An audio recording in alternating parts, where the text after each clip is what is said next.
Wow, పాయ curry వేగించాలి. 2 పావుల oil పోయాలండి. పల్లి నూనె అండి, ఇది గానుగ నూనె అండి. పల్లీలు తీసుకుపోయి గానుగ నుంచి పట్టించిన ఆయిల్ అండి అది. ఆయిల్ వేడైందండి. ఆనియన్స్ వేసిన. ఈ ఆనియన్స్ బాగా వేగాలండి, గోల్డెన్ బ్రౌన్ కలర్ రావాలండి. నిమ్మకాయ సైజ్ అంతా చింతపండు నానేయాలండి ఈ కర్రీలకు. ఈ పులుసు పోసనే మంచిగా ఉంటుందండి, టేస్ట్ అవుతుంది కర్రీ. పాయ ఇలా నీట్గా కడగాలండి. తెలంగాణ స్పెషల్ కర్రీ అండి ఇది.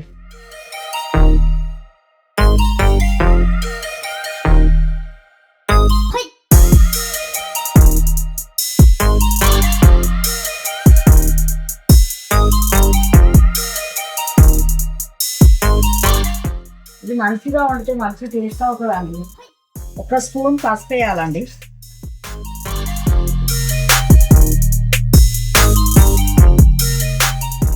ఒక స్పూన్ అల్మెరిగడ్డ అండి. 1 స్పూన్ ధనియాల పొడి అండి.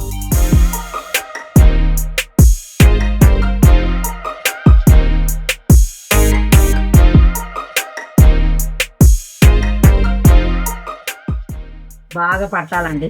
పసుపు అల్లం ఎర్రగడ్డ కొంచెం వేగాక, పసుపు అల్లం ఎర్రగడ్డ ఈ ముక్కలకు బాగా పట్టాలండి. బాగా వేగాక ఒక పెద్ద స్పూన్ కారం అండి. ఇది స్పైసీగా ఉంటేనే బాగుంటుందండి చాలా కూర.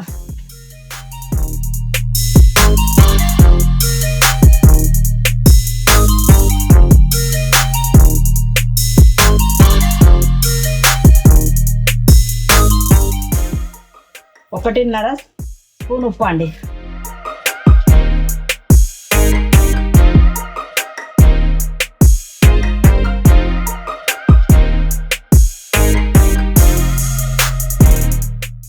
ఇది మిరియాలండి, మంచిగా పౌడర్ చేసుకున్నామండి రోట్లో వేసి. దీనికి మిరియాలు బాగుంటుందండి టేస్ట్, అందుకే కంపల్సరీ వేయాలండి మిరియాలు. టమాటా కొత్తిమీర వేసానండి. టమాటా కొత్తిమీర పుదీనా ఇది మంచిగా మగ్గిన తర్వాత నిమ్మకాయ సైజు చింతపండు నానబెట్టాను కదండి, అది కూడా పోసేద్దాం.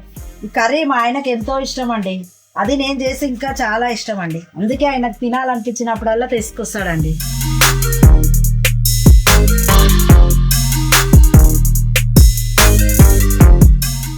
ఇవి ఇలా మగ్గింది కదా అండి, చక్కగా పట్టుకుంది. ఉప్పు, కారము, మిరియాల పొడి అన్నీ దీనికి పట్టుకున్నాయండి పీస్టు. ఇప్పుడు మనం నిమ్మకాయ సైజ్ చింతపండు రసం పక్కకు పెట్టి ఇట్లా నూనె పైకి రావాలండి. ఇవి బాగా వేగి ఇవి ఆయిల్ సపరేట్ కావాలండి.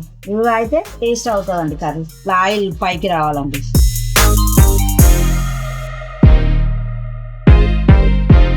నిమ్మకాయ సైజ్ చింతపండు పక్కకు పెట్టాం కదండి నానబెట్టి, అదే పోయాలండి ఇప్పుడు.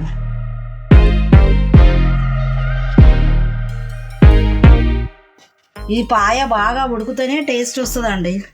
బాగా 7-8 విజిల్ ఇప్పియాలండి, అలా అయితేనే టేస్ట్ వస్తుందండి. మిరియాల పొడి అయితే కంపల్సరీ వేయాలండి, టేస్ట్ బాగుండాలండి. మిరియాల పొడి, ధనియాల పొడి ఇది కొంచెం స్పైసీగానే ఉండాలండి, టేస్ట్ మంచిగా ఉంటుంది.